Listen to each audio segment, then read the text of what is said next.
Magandang tanghali po. Oras na para sa maiinit na balita.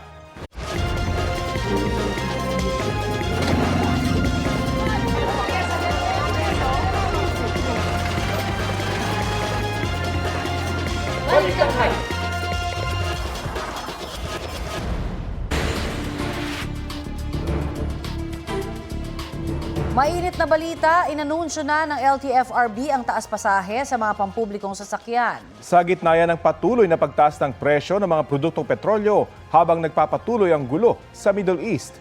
May ulat on the spot si Joseph Morong. Joseph!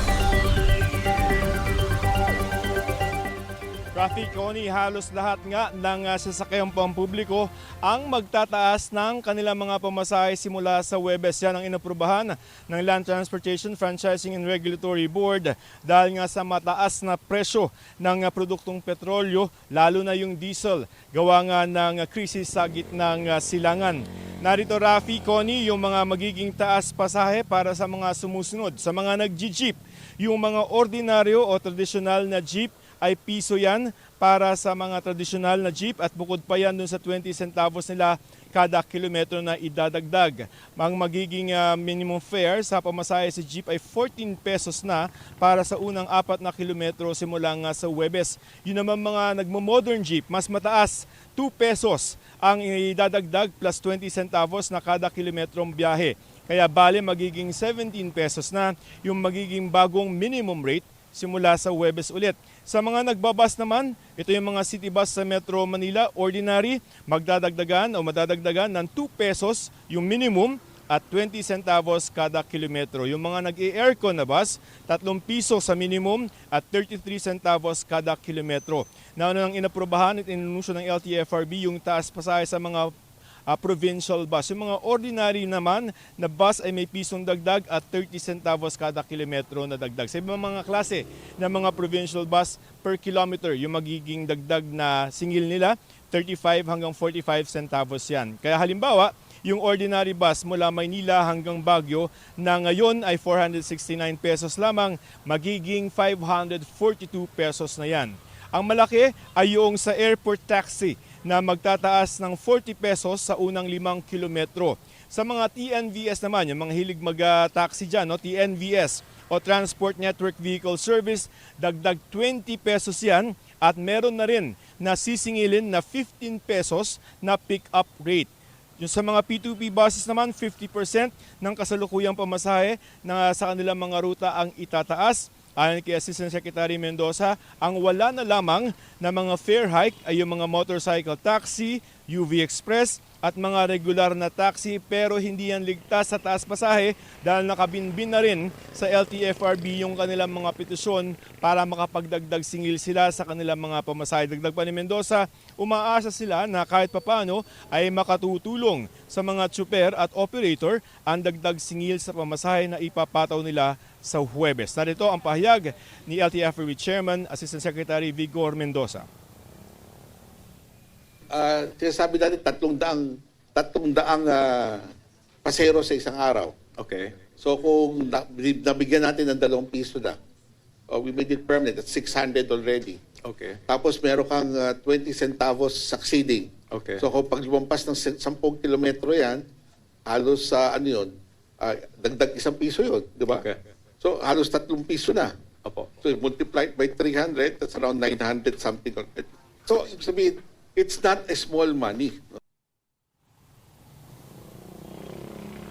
Rafi, Connie, natuwa naman yung mga bus operators sa Maynila dahil sa pagpayag sa fare hike ng LTFRB. Ayon kay Juliet De Jesus, tagapagsalita ng Mega Manila Consortium Corporation, ay muntika na sila na magbawas ng 20% ng bilang ng kanilang mga bus kung hindi pinayagan ng LTFRB itong fare hike dun sa mga bus sa Metro Manila. Sa nationwide yan. Nationwide yung magiging fare hike, Rafi, Connie. Joseph, provisional lang ba itong fare hike o pansamantala lang habang mahal yung diesel at gasolina? Okay, ang sabi ni Assistant Secretary Mendoza ay magiging permanent na yan hanggang makapaglabas at makakuha ng fare matrix, yung mga PUV sa hanggang June, no? Pero ganito, oras na bumaba yung presyo ng produktong petrolyo sa world market at kumbaga masolve or masolve yung Middle East crisis, ay may mekanismo naman ang LTFRB para ibaba ulit yung pamasahe natin. So permanent for the meantime, pero kung halimbawa bumaba naman ang presyo ng produktong petrol sa world market, ay pwede naman bawiin ng LTFRB. But as things stand now, yan ang magiging pamasahe na natin sa Metro Manila at sa buong bansa, Rafi. Pero Joseph, tama ba na may mga provision o may mga fair petitions bago pa magtaas yung mga presyo ng produktong petrolyo? Paano ma-resolve ba yun, Joseph? Yan na yun, Rafi. Yung sa mga bus, for example, no, 2004. So, 2 taong nakabinbin, pero ang dinadahilan nila before was yung inflation at saka yung pagtaas ng presyo sa kanilang mga operational cost.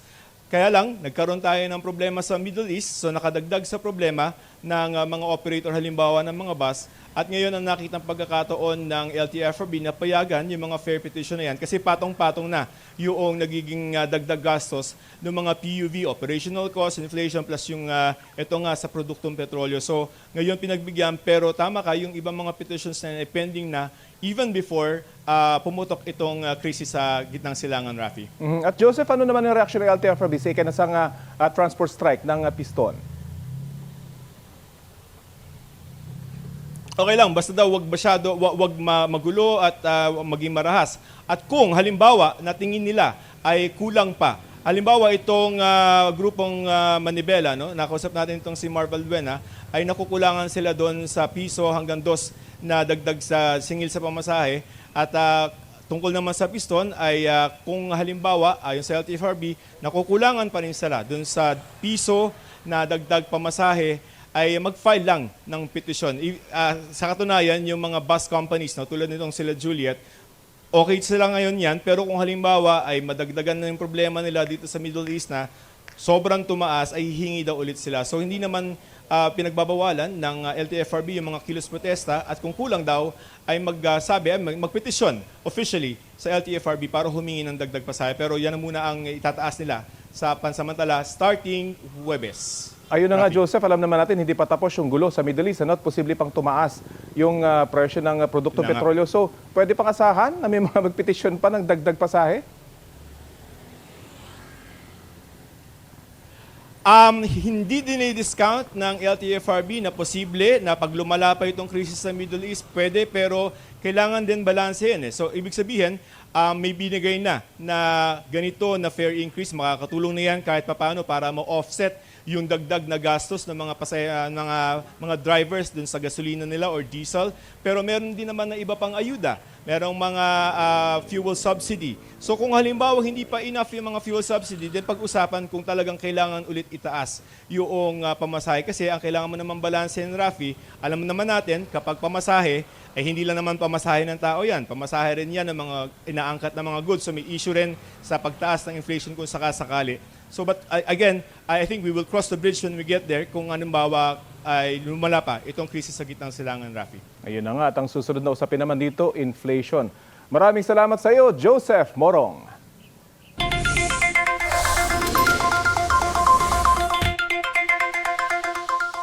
Utay-utay muling ipatutupad ng ilang kumpanya ng langis ang panibagong mega oil price hike ngayong linggo.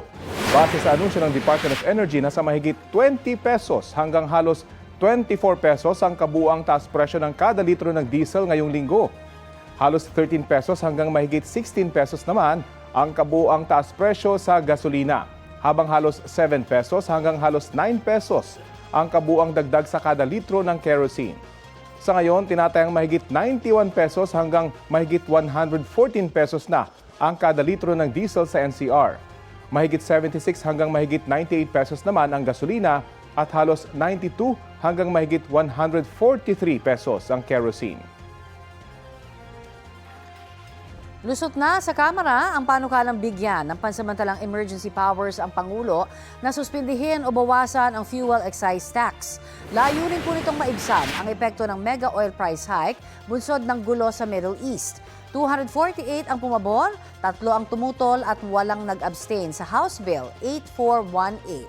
Sa ilalim po niyan, pwede lamang gamitin ang emergency powers kapag isang buwan ng lampas sa $80 ang kada barrel ng crudo sa world market. hanggang 6 na buwan lamang din po pwedeng gamitin ang emergency powers. Naitransmit na sa Senado ang House Bill 8418 at nakasalang na sa plenaryo ang panukalang emergency powers.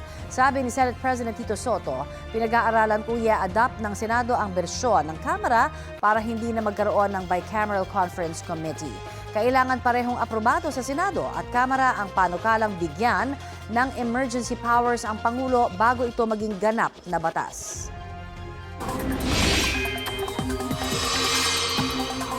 Apektado na ng malamig na panahon ang mga palayan. Sa Kasiguran Aurora, iwinawasiwas ng malakas na hangin ng amihan ang ilang pananim na palay. Ayon sa Municipal Agriculture Office, apektado ang pamumulaklak ng mga palay na posibleng makaapekto sa anihan. Inaalam na ng LGU kung ilang magsasaka ang apektado. Ngayon pong Martes, patuloy na nakakaapekto sa Aurora at iba pang panig ng Luzon ang amihan.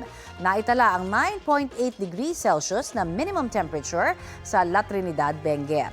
12.4 degrees Celsius naman sa Baguio City, habang 20.7 degrees Celsius dito sa Quezon City. Bukod po sa malamig na temperatura, posible ring magbuhos ng mahihinang ulan ang amihan.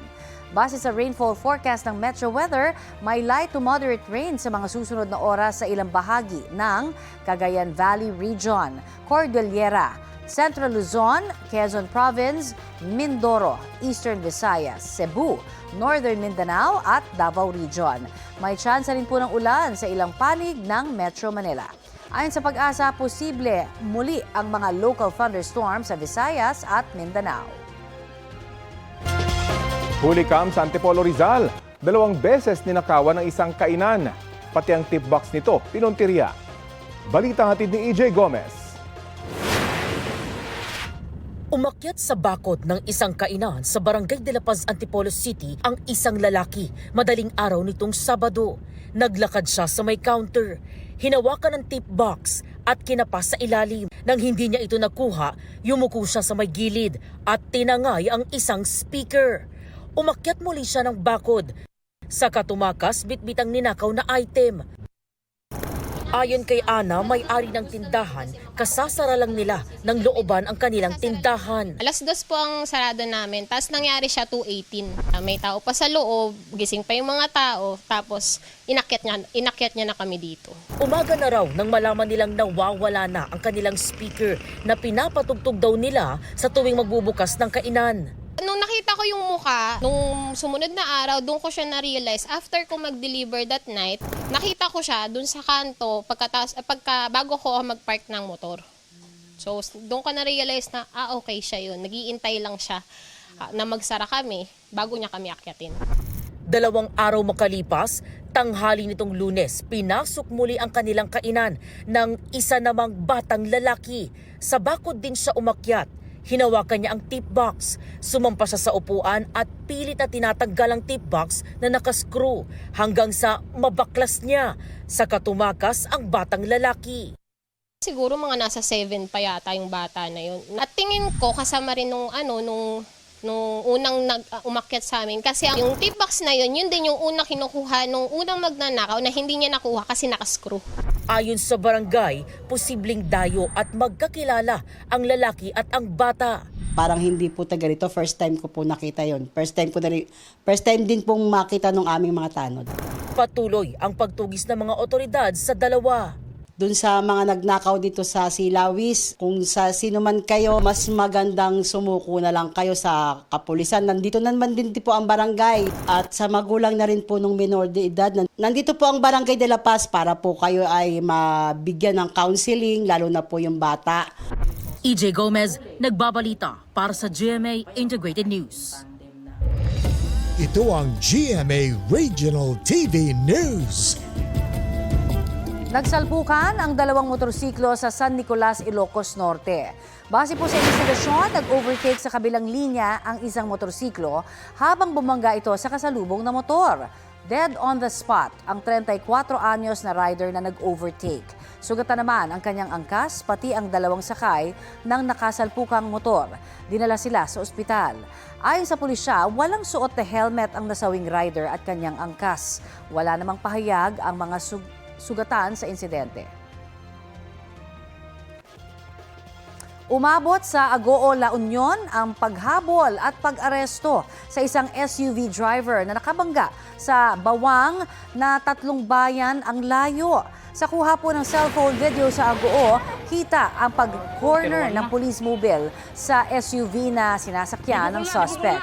Pinaputukan ng isang pulis ang gulong ng SUV para mahirapan ng makatakbo at binasag ang bintana para mapasuko at mailabas ang driver. Ayon sa pulisya, nakabangga ng kotse sa bawang ang SUV driver. Papunta na raw sila sa istasyon ng pulisya nang biglang lumihis ng direksyon ng SUV at humarurot kaya hinabol na ng mga pulis. Ilang sasakyan pa raw ang nabangga nito sa habulan kabilang ang isang tricycle. Nahaharap sa patong-patong na reklamo ang inarestong driver. Naghain na rin ng search warrant ang pulisya para mahalughog ang loob ng SUV niya. Sinusubukan pa siyang kunan ng pahayag. Kaugnay ng inaprobahang taas pasahe sa mga PUV dahil sa mataas na presyo ng produkto petrolyo, makakapanayam natin si LTFRB Chairman Asek Vigor Mendoza. Magandang umaga at welcome po sa Balitang Hali. Magandang umaga, Rafi. Opo, hirit po ng ilang transport group, piso hanggang 5 piso na dagdag sa pamasahe. Mas malaki kaysa doon sa inaprobahan nyo para sa jeep at bus. Nagkaroon po ba ng konsultasyon sa public transport sector yung fare hike? Tatandaan nyo to. This is the petitions na final po ng transport group noong 2023 pa.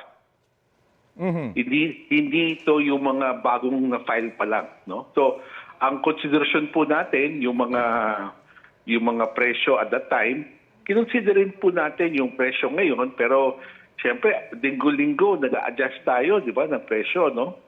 So, hindi natin masama, especially yung pagtaas tong araw na to, no? At saka, ang effectively, Rafi, ang inakyat natin 2 piso eh. Kasi yung huling fare increase, 12 pesos ang minimum. Tapos binigyan natin ng provisional increase na piso noong 2023. Hindi na natin muna kinuha yun, no?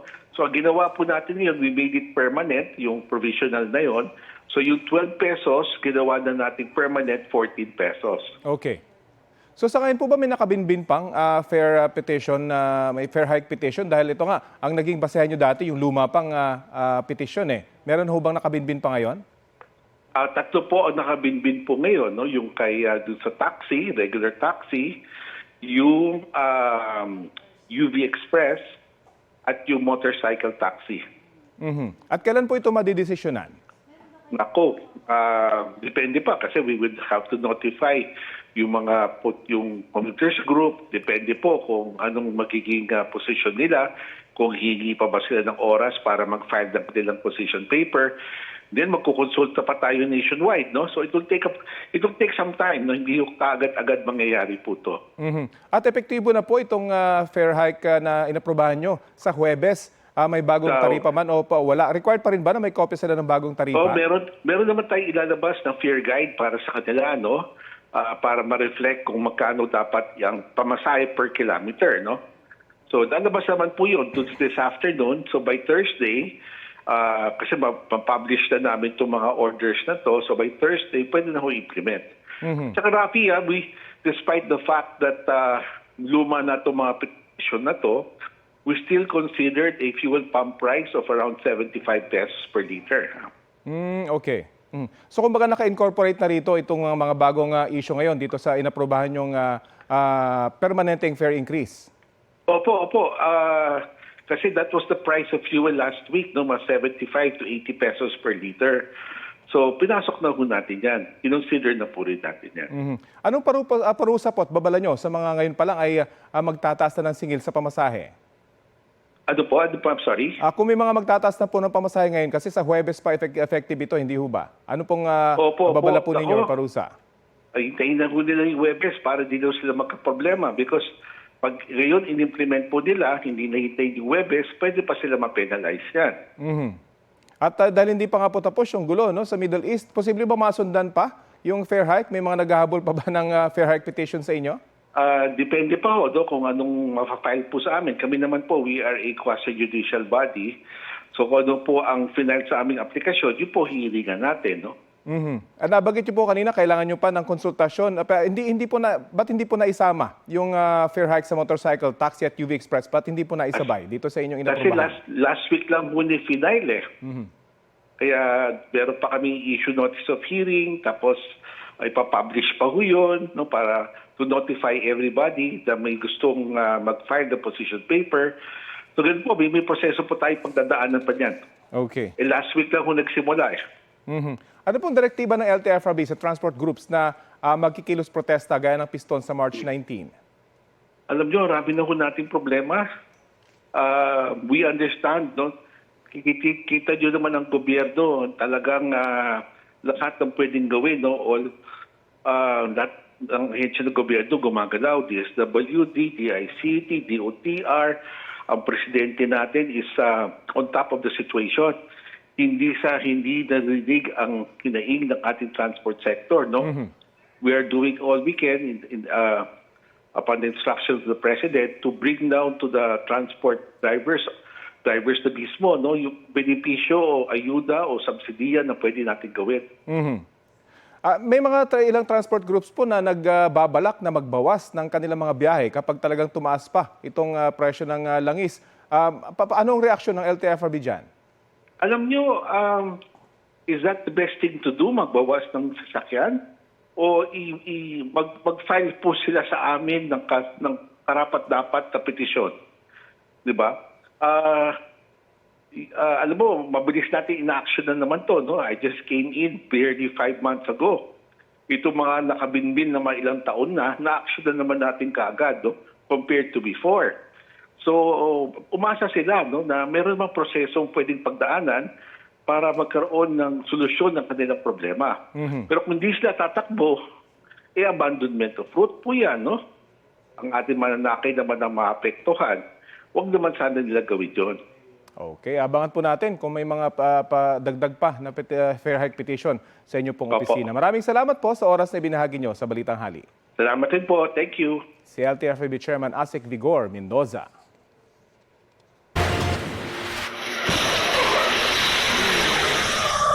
Huli ka ang mabilis na takbo ng dalawang SUV sa National Highway sa Sharif Agwak, Maguindanao del Sur. Sa bilis ng takbo, nawala ng kontrol ang itim na SUV nang iwasan ang sinusundang tricycle. Bumangga ang sasakyan sa poste ng arko sa barangay Satan. Sa lakas ng impact, nawasak ang kanang bahagi ng SUV. Ayon sa pulisya, bahagya nasakta ng driver at wala namang ibang nadamay sa aksidente. Patuloy ang investigasyon ng pulisya ukol sa insidente. Walang pahayag ang driver ng bumanggang SUV. Tukoy na ng National Bureau of Investigation ang sinasabing mastermind sa tangkang pagpatay kay Sharif Agwak Mayor Ahmad Mitra Ampatuan.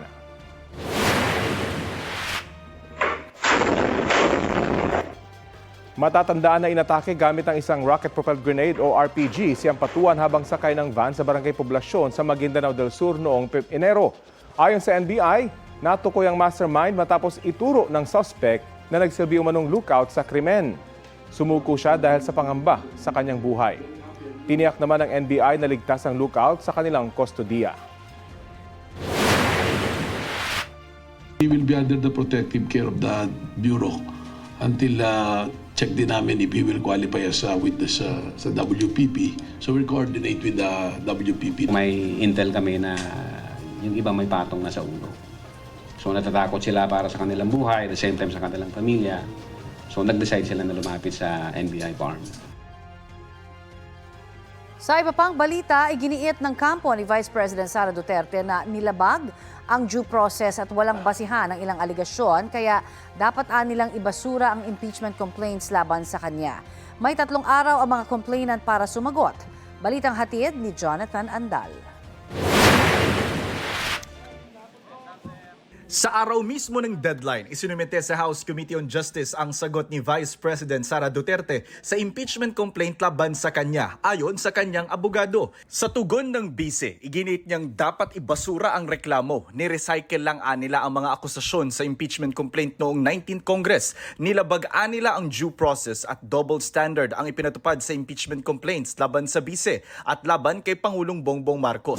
We raised due process issues because of what we feel dahil sa aming pananaw ay hindi naging uniform yung standards ng pag-determine ng sufficiency in form and substance, no, doon sa naging impeachment complaints laban sa ating Pangulo at impeachment complaints laban sa ating dalawang Pangulo. Gate ng kampo ng bise na prejudge o nahusgahan na rin anila ang mga ebidensya laban sa bise. Itinuring din umano na gospel truth ang mga pahayag ng nagpakilalang dating security aide ng bise na si Ramil Madriaga na nagsabing naghatid siya ng milyon-milyong pisong pera para sa ilang individual. Wala raw ni isang ebidensyang inilabas si Madriaga para patunayan ang kanyang mga alegasyon. Sabi ni Attorney Michael Powa ng defense team ng Vice Presidente, ang kanilang isinumite ay answer ad cotellam. Salitang Latin, ang ibig sabihin ay as a precaution. Gate niya kasi wala silang dapat sagutin sa reklamo dahil wala umanong nakalagay na ultimate facts o yung mga elemento na sumusuporta sa alegasyon. Ilan sa mga alegasyon sa impeachment ay umano'y maling paggamit ng bise sa kanyang confidential funds, umano'y di mapaliwanag na yaman at pagbabanta sa buhay ng Pangulo. Sa tugon ng bise, iginit ding hindi nasunod ang safeguards na inilatag ng Supreme Court para sa due process. Hindi rin daw pwedeng suspetsya o spekulasyon ng basihan ng reklamo. Ang mga alegasyon daw kaugnay sa confidential funds, hindi nakabatay sa established facts o pinal na findings ng korte. Wala raw nakalagay sa mga reklamo na magpapatunay na nagkamal ng ill-gotten wealth ang bise. Kaugnay naman sa alegasyong nagbanta umanong ipapatay ng bise ang Pangulo, First Lady at dating Speaker, wala raw patunay na may ganon ngang kontrata at umasa lang daw ang mga complainant sa mga anilay exaggerated conclusion. Kaugnay naman ang alegasyong di niya naideklara lahat ng kanyang yaman sa kanyang mga salin, nakabatay raw ang mga alegasyon sa mga disclosure na ginawa bago siya naihalal bilang bise. Sinisikap naming makuha ang reaksyon ng House Committee on Justice. Sa isang pahayag, iginit ni Committee Member Terry Ridon na binigyan ng due process ang bise. Binigyan nga siya ng pagkakataong tumugon pero hindi naman daw sinagot ng bise ang mga alegasyon. Nakalatag din niya ang ultimate facts na may kinalaman sa maling paggamit ng confidential funds, pagbabanta, di may paliwanag na yaman at paglabag sa requirements ng SALN.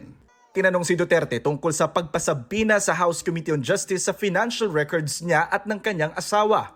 Kausapin muna nila ng maayos yung mga abogado nila dahil sa nakikita natin ngayon ay yung mga iilan sa mga members of the House of Representatives ay inaabuso yung kanilang posisyon at kapangyarihan at more than that ay lumalabas na para silang mga law benders. Wala po nga pag-abuso, wala po nga law bending dito, no? Kundi ito po ay pagpapatupad ng mandato ng proseso po ng impeachment laban sa pangalawang Pangulo. Kailangan pong ipaliwanag ng pangalawang Pangulo, ito pong tinatawag nating 50 million wealth gap sa kanya pong pag-aari, no? And syempre, pagka hindi po ito naipaliwanag mula doon po sa kanya pong mga negosyo, propesyon at iba pang mga pinagkakakitaan, meron pong prima facie finding na ito po ay unexplained wealth.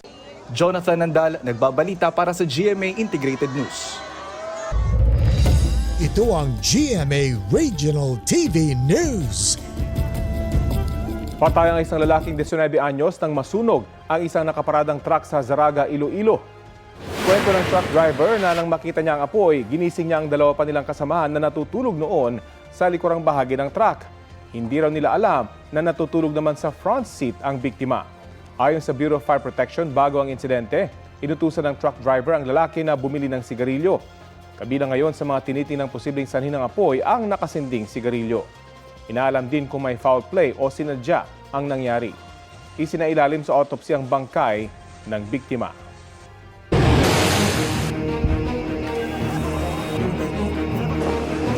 Nananatili sa Crisis Alert Level 2 ang mga bansang Israel at Iran na direktang sangkot sa giyera sa Middle East. Ibig sabihin po niyan, voluntary pa rin ang repatriation sa mga Pinoy roon. Kaugnay naman sa problema sa supply ng produktong petrolyo, sinabi ni Department of Foreign Affairs Secretary Teresa Lazaro na magtutulungan ang mga miyembro ng Association of Southeast Asian Nations o ASEAN tungkol sa problemang ito. Balitang hatid ni JP Soriano, exclusive.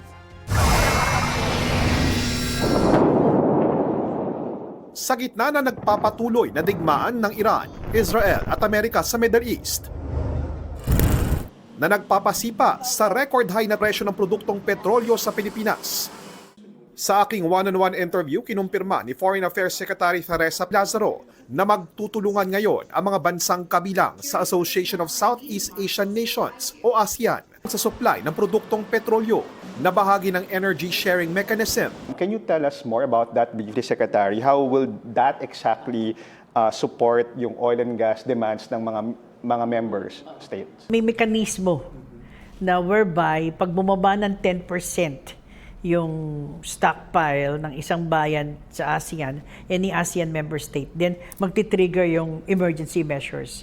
Actually, ginagawa naman to ng ating Department of Energy. Inaalam na raw ng Pilipinas sa mga bansang kabilang sa ASEAN na may mayamang reserba ng petrolyo na maaaring makatulong sa Pilipinas. Hindi pa tinukoy ang mga bansang ito, pero Brunei at Malaysia ang kilalang may mayamang oil and gas reserve na miyembro ng ASEAN. May ginagawa kaming listahan kung sino yung mga bayan na pwede nating hingan ng tulong para sa dagdagan itong ating emergency measures or stocks sa ating petrolyo na pangangailangan. Meron tayong countries na ina-identify. And ang mga ambassadors natin are tasked to get more information. Bukod sa pagtaas ng presyo ng produktong petrolyo, ang isa pa sa pinaka-naapektuhan ng nagpapatuloy na sigalot sa Middle East ay ang mga OFW na nanatili pa rin sa Crisis Alert Level 2 ang Iran at Israel. Ibig sabihin, voluntaryo pa rin ang repatriation o pagpapauwi sa mga Pilipinong nasa Israel at Iran.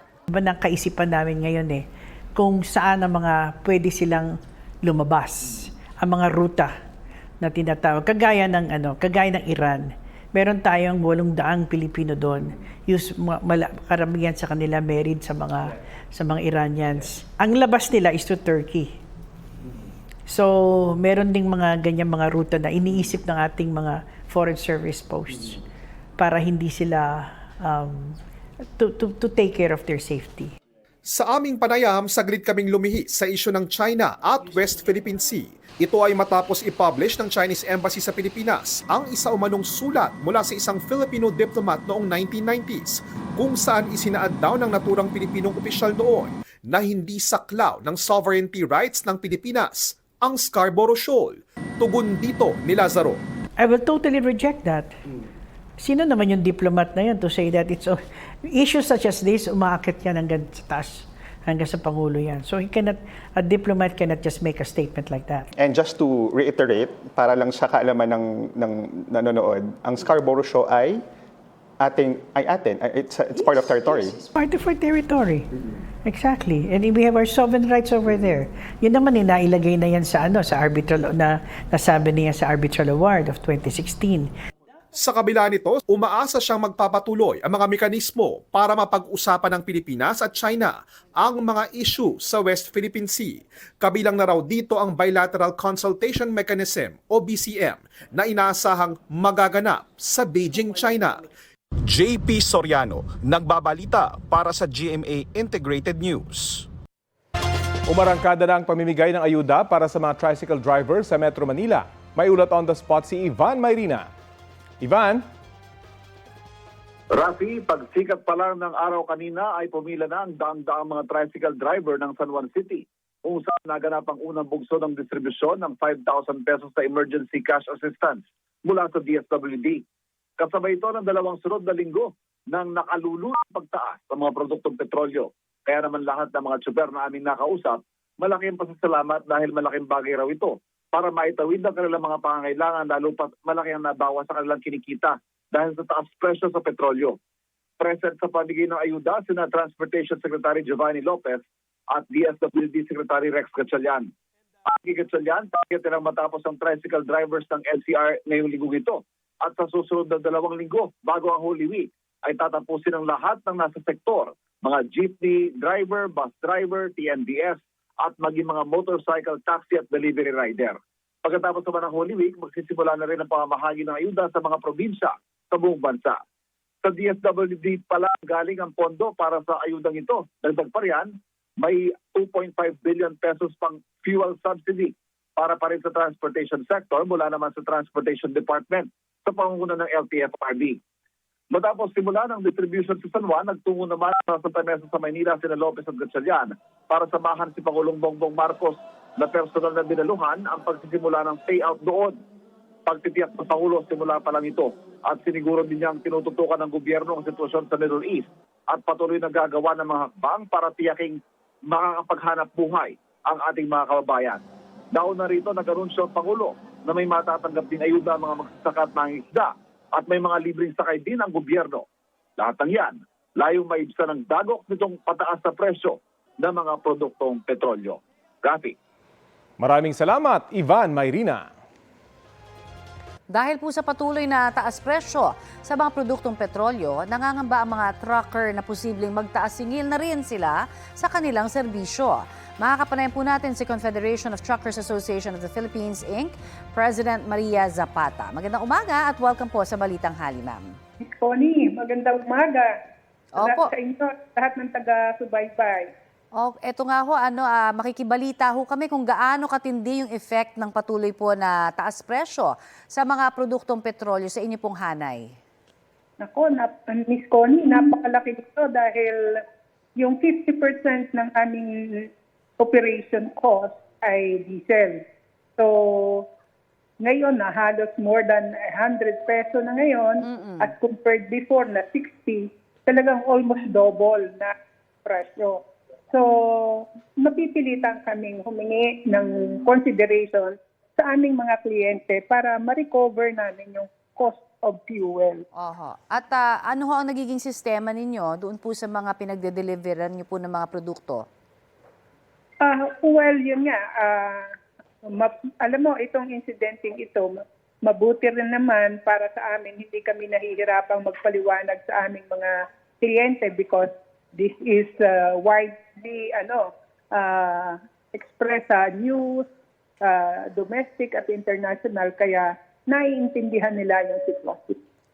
At may napag-usapan ho ba ang inyong grupo kung magkano ho ang ipapataw ninyong taas singil sa inyong pong serbisyo? Noong last week na ang ating rate is 90 peso per liter, nag-agree kami na we will be requesting a 30% increase on the current rate that we were having before. No? Apo. Pero ngayon, nagdagdag na naman tayo ng 10 pisong mahigit. So, for the meantime, maghihintay muna kami kung ano pa ang development, kung mas grabe pa ba on the following week.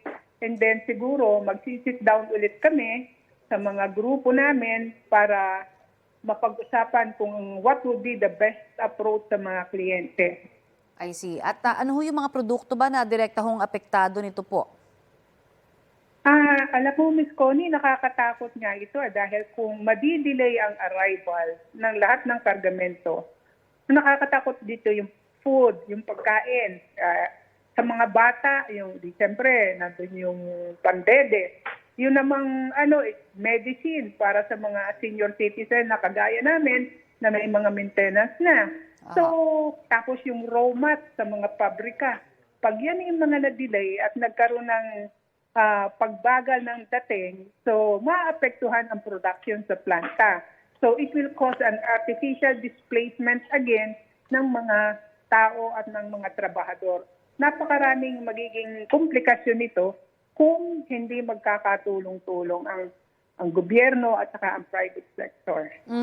Sa ngayon ho ba, ano ho ang inyong hiling sa gobyerno natin? Well, kami kasi, never kaming kasali sa mga patulong ng gobyerno. Never. As I remember, wala pa kaming natanggap ever since. So, alam mo naman, mas magagaling sila, mga economists sila kung sinasabi nila na they are requesting na maalis yung mga taxes on the fuel, but of course, affected naman ang government collection. So, kami, umaasa na lang doon sa mga, mayroon kaming mga pwedeng matipid sa operation namin na inilahad namin sa kanila dati at continuing na inilahad namin sa kanila, sana ma-address nila yon. At kung sakaling ma-address yon, ay kahit 5,000 bawat biyahe makakatipid kami. Okay, yung sa excise tax po, makakatulong din ho ba yan sa inyo? Yes, kasi kung bababa ang presyo ng fuel, doon lang kami makikinabang. Opo. Pero on other things, wala na. Okay, marami pong salamat sa inyo pong ibinigay sa aming oras, ma'am. Thank you. Ay, thank you, Miss Connie. Yan po naman si Confederation of Truckers Association of the Philippines, Inc. President Maria Zapata. Ilang tricycle driver ang hindi raw nakakuha ng 5,000 pisong ayuda sa payout center dyan po sa Batasan, Quezon City. At may ulat on the spot si Ian Cruz. Ian?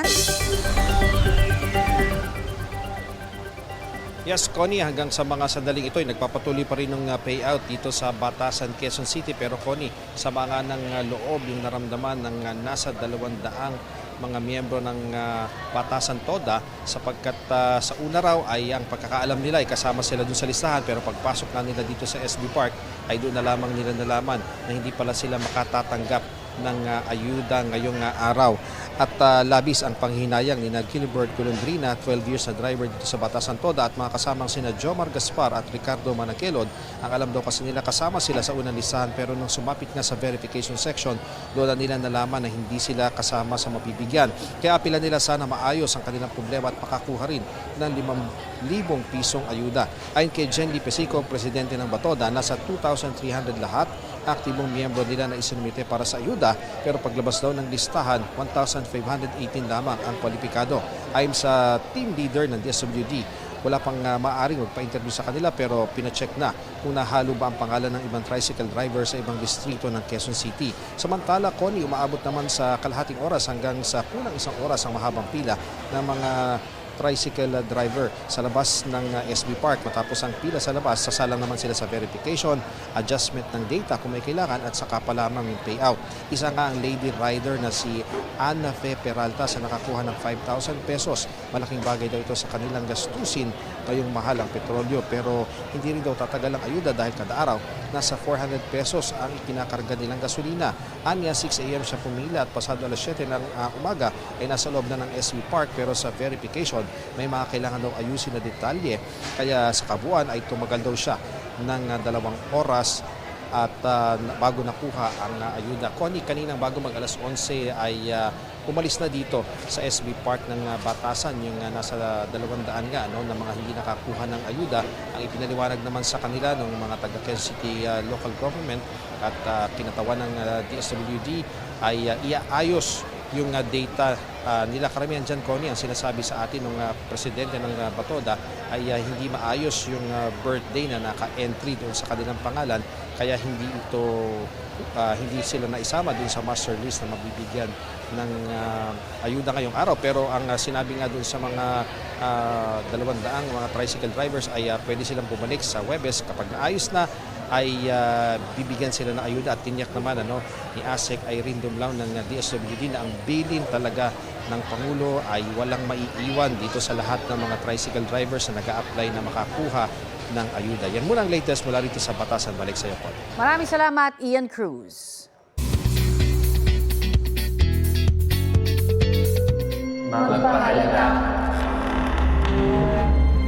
Madaling maakit ang mga ligaw na kaluluwa. Huwag muna kayong titingin. Trailer pa lang, siksik-liglig at umaapaw na sa katatakutan ang GMA Pictures at Mentor Productions film na Huwag Kang Titingin. She's not going away. Ano pang ibig mo sabihin? Ate, ano ba talaga nangyari? Filipino folklore and tradition with online cloud chasing culture ang tema ng pelikula. Tatang na naman tayo dito? Starring Sofia Pablo, Allen Ansay, Marco Massa, Michael Sager, Charlie Fleming, Kira Ballinger, Josh Ford, Sean Lucas, Anthony Constantino with the special participation of Shugi Etrata. Mapapanood na ang Huwag Kang Titingin sa April 15.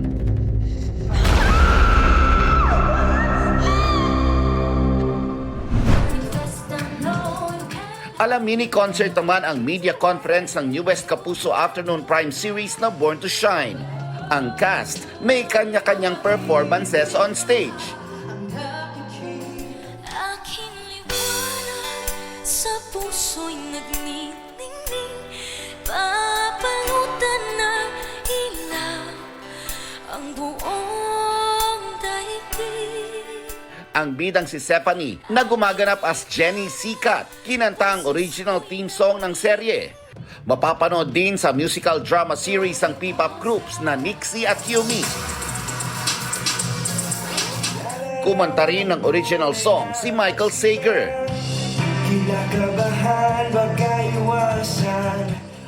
At ilan sa mga kantang yan, parte ng original soundtrack ng show at i-release soon.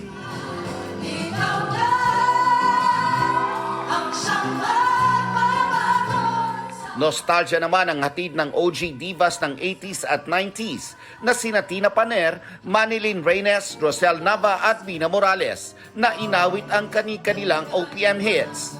Makaka-connect daw ang bawat generation sa kwento ng series. Nakaka-relate po ako and I really want this show to not just inspire us to work harder and to stay in the industry, but also the people who are gonna be watching this, they will get motivated. Itong Born to Shine really connects generations kasi nandoon kami, di ba? Tapos yung mga new generations na mga manunood ngayon, makikita nila yung different type of stories. Kasama rin nila sa serye ang veteran stars na sina Tessie Tomas at Smokey Manaloto, pati sina Migs Cuaderno at Cheryl Cruz. Mapapanood na ang Born to Shine simula March 23 mula Lunes hanggang Sabado, 2:30 p.m. sa GMA7. Nelson Canlas nagbabalita para sa GMA Integrated News. At ito po ang Balitang Hali, bahagi kami ng mas malaking misyon. Ako po si Connie Season. Rafi Tima po. Para sa mas malawak na paglilingkod sa bayan. Mula sa GMA Integrated News, ang News Authority ng Filipino.